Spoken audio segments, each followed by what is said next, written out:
My name is Joe McCormack. I grew up in an area called Dunfermline. I come from a very dysfunctional background.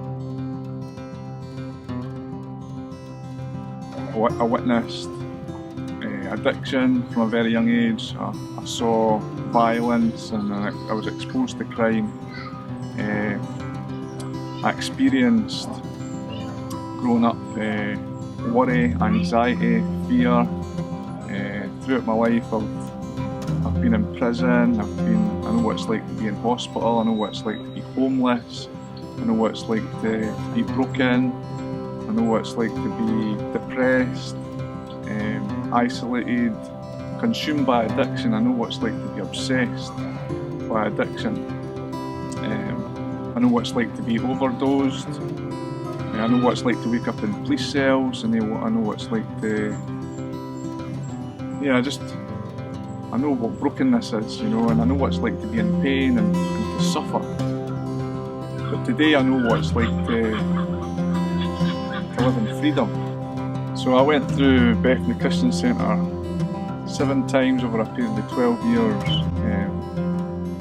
But what I first experienced when I moved into the centre was something that I'll never ever forget, and it was the way that these Christians treated me. And up to that point, I don't think I'd ever met a Christian in my life before. But the fact that they took time and sat and were genuine with me, listened to me, were kind to me, they seemed interested in me, touched me in such a way that I'd never ever forgot about, Now, because what I've overcome in my life, thanks to Jesus Christ, and I've now been employed by Bethany to be a recovery and resettlement worker, which I deliver Christian recovery groups entitled Bridge to Freedom. And this job didn't exist when I went through the centre all those times, but I get the privilege to do pretty much what the best bits of what I experienced in the centre, in the community. I get to lead and deliver recovery groups. There's 2 qualities that I aim to develop when I'm doing these groups, and one's trust and the other one's honesty, because I knew how hard it was to get honest. I knew how easy it is to say that things are okay, to pretend things are okay, to say things like keep secrets, keep things bottled up.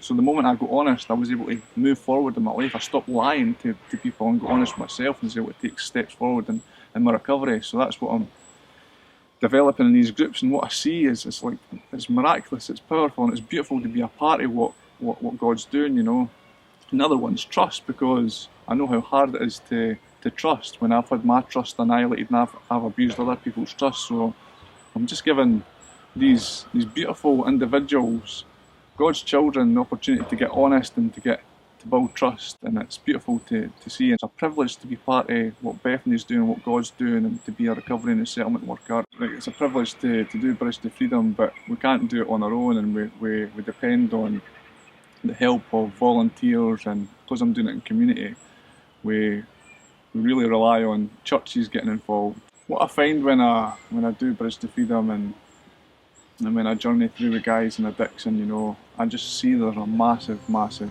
need. It says in the Bible that the harvest is plentiful, but the workers are few. The harvest is ripe. And that's what I'm finding when I'm doing this work. I think what would benefit is to see this rise up in the community more and more, like churches getting involved and more programs like Bridge to Freedom to explode in the communities, Because when I was going through addiction, I never had this, But what I'm finding is people are so hungry and in need. So, yeah, in my experience, Jesus is what they need. What will you do to end suffering for those who are experiencing addiction? What will you do to end homelessness?